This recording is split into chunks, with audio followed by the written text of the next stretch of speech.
I was actually at one point going to do a YouTube video making fun of the whole concept of the gay agenda.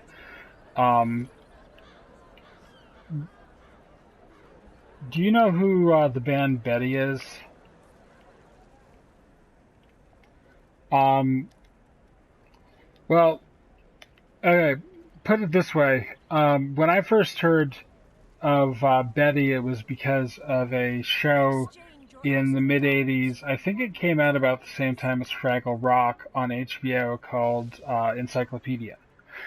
Encyclopedia used a house band called Betty to do a good chunk of their music. There were other musical numbers, but mostly it was Betty. And it was like, kind of campy and ridiculously 80s, but it was in the middle of the 80s, so you expect it to be very 80s.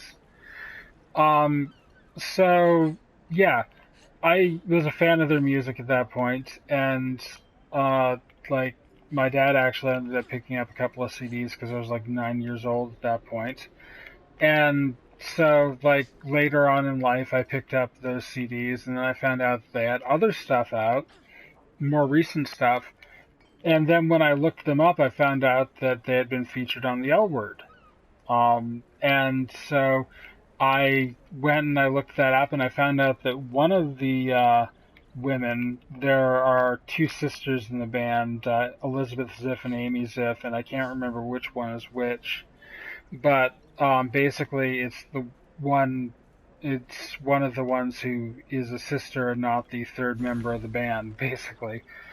But I go and look it up. I find out one of them was a writer and producer, and for I think half a season, executive producer on the L Word.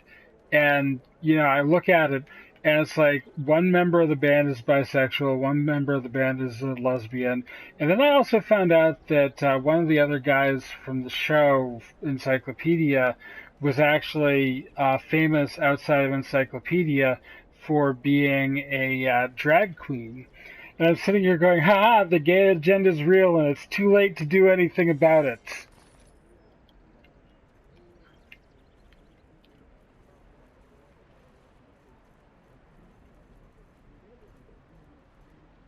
Citizens of Neverwinter.